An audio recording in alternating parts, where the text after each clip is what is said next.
got to be a very stressful situation for everybody, and it's something that could, be brought down temperature-wise with a couple very easy changes to what's currently going on.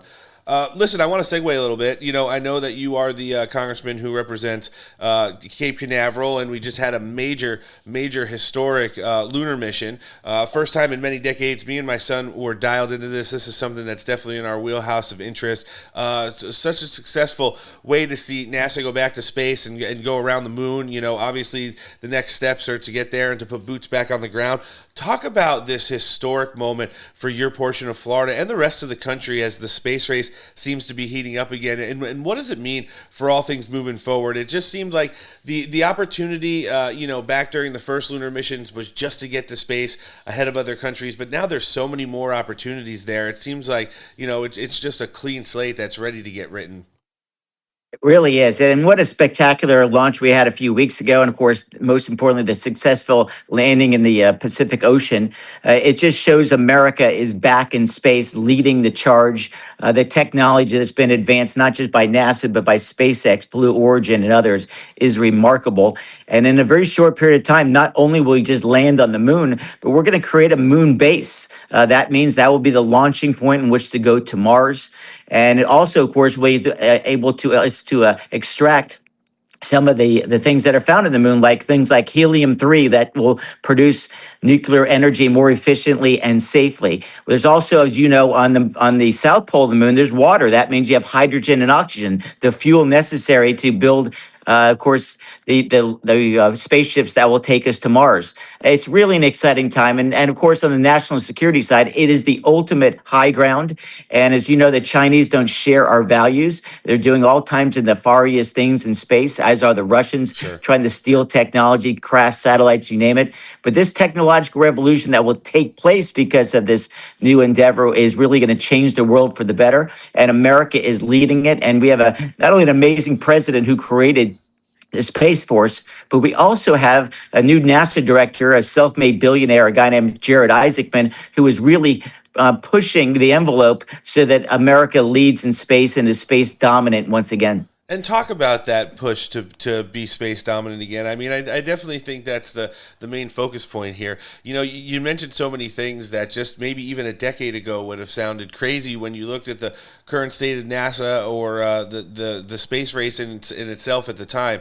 We're talking about moon bases. We're talking about harvesting elements and refining them into, cleaner nuclear energy. We're talking about setting up a moon base and a landing station to which we're going to be able to take the next steps. And, from the vernacular of obviously this administration, probably Congress, we know people like Elon Musk as well, that's going to be Mars and setting up stuff out there. Just to see how fast we've made the jump and how dedicated this administration is. You made a really great point with Space Force. Talk about how critical it is to stay the leader in this area and then take it to a next level. That's a great point. And again, it's the technological breakthroughs that are necessary. And it's not just telecommunications that you and I are enjoying right now or the idea of exploration. It's about national security, to your point.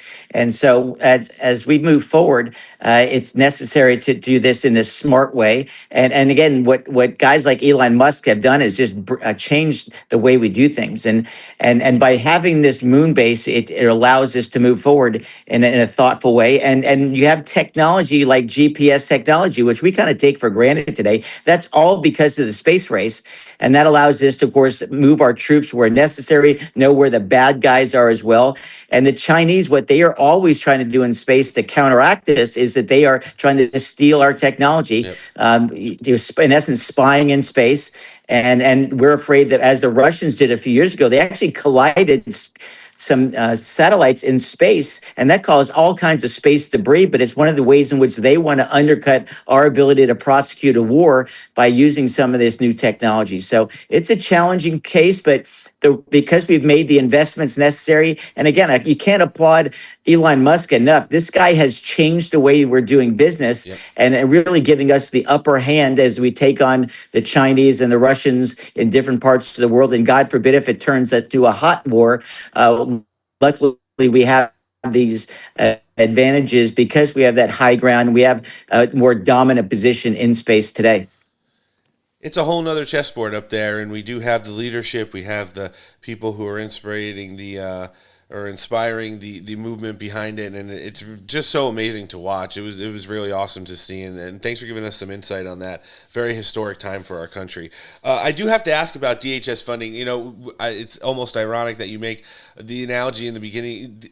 The law enforcement that in some instances is tasked with providing security to members of Congress and politicians are the ones that have had to endure most of the government shutdown. And even in the wave of all the violence and ups and downs that comes with every day, being someone who, puts on the belt, puts on the body armor, goes out and does that job. Talk about how important it is to get past this impasse, I guess, and whether it's through reconciliation, whether it's through a standalone bill, whether it's bringing the Democrats back to the table, which I don't think is very likely, even after the events of this weekend, getting our government funded and reopened again. It was really awesome to watch House Republicans come together, work, appropriate separately all 12 bills, and get them to the Senate in record time to watch the Senate kind of fumble this along and get us to the point to where we're at right now. Oh, it is incredibly frustrating. As you know, in the Senate, it takes 60 votes to do anything. And the Democrats are absolutely committed to doing nothing. And so it really falls on the House to really get things done. What I believe is that the most fundamental way is that you form a government in order to protect life and property. And it is essential that DHS is fully funded, not parts, but all of it. And remember, these folks are doing the work whether they're getting paid or not, and we must get these folks paid. And so that being the case, what we're going to do in the House of Representatives this week is that we're going to fill those two areas that the Senate refused to fund. That's, of course, border security and the issue of making sure that we have ICE funded as well. Luckily, in the way we do it with reconciliation, you don't need 60 votes in the Senate. You just need a simple majority. So I believe we should get this done as quickly as possible because we face threats from the 10 million people who came into this country illegally. And that's why we need ICE to take out the worst of the worst, the violent offenders, the sexual offenders. And then the second part of that component is making sure that when you fund these programs, they're there because there is going to be some concerns because of our recent conflict with Iran. Yep. So this is a no-brainer, and it just shows how Democrats have left the building. They allowed 10 million people in. Then they allowed for sanctuary cities where these violent offenders were not being prosecuted and kept in jail. And now when we try to fund it to make sure these people are removed, the Democrats again threw up their hands. So that's the frustrating part, but I am absolutely committed to fully funding DHS whatever way possible. But it seems pretty obvious we're going to have to do through reconciliation, not through the traditional budget process that we had found success in early in the year. Yeah, that looks like the case as well. And then when you talk about some of the immigration-related materials, I mean, I know Republicans, for the most part, we can't speak for all the purple districts. Let's just say Republicans who won Harris plus 5 seats and currently occupy those. We know there's a fine line, rhetoric-wise that they have to walk, although legislatively, traditionally will caucus more with the rest of the Republican conference. But when you hear some of these revival talks about amnesty, whether it's the Dignity Act, whether it's about House Republicans coming together to vote on TPS protection extensions for groups like Haitians who came into the country under Joe Biden, how tough is it to kind of navigate those waters in like the midst of the midterm election cycle when we can't lose any House seats going in, but at the same time you still have to stump on some of the major platforms and pillars that you guys found much success in to retain the gavel in the 2024 election cycle? Yeah, it is incredibly challenging. The Democrats have not let up their foot off the gas. They are okay with, again, putting us in a precarious situation, which I find absolutely unacceptable. So we're going to have to do the heavy lifting to make sure that America stays safe. It's that simple. So I'm very concerned about the direction the Democrats are willing to go.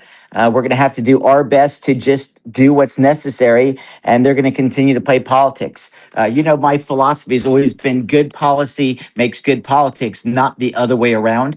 So I hope that can be the case. But again, the Democrats are so fearful of their own base, meaning they're afraid of losing a primary, that they're willing to put national security in jeopardy. And so my advice to our caucus as we have these discussions is it doesn't matter the politics, it's public safety first. And if you do it that way, we have a much better way of finding a solution and let the cards fall as they may politically. But I'm happy to go out there publicly and talk about what we did and why we did it. And I think in the end, that'll be the best way to find success. I think it was the best way to end this interview as well, Congressman. Less theatrics, more legislation, sticking to the points, and finding much success. We got everything live linked in our show description today, including a link to your website. What are some of the places you're active on social media? We could live link those as well. We try to be as many places as possible, but the easiest one is just Rep Haridopolos, which is at Twitter. And of course, we're on multiple Facebook sites. We really are transparent, just like we were today in your interview, and making sure people know how we voted, why we voted. And I'm proud to say that, we're a very transparent office, and it's just been a pleasure to serve in Washington and see how we can change America for the better, especially on border security and making sure the tax burden falls because people are struggling with higher prices. Very transparent, easy to talk to. That's why we love having him on the show. This is the man that's representing Florida's 8th Congressional District, Congressman Mike Haridopolos. Thanks for joining us on the show, sir. Have a great rest of your week, and we'll see you again soon. Look forward to it. Thanks again for the opportunity.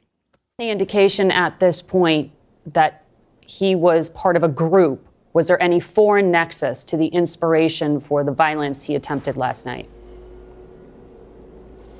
We're still looking into motivation, and that's something that hopefully we'll learn over the next couple of days. We do believe, based upon just a very preliminary start to understanding what happened, that he was targeting members of the administration.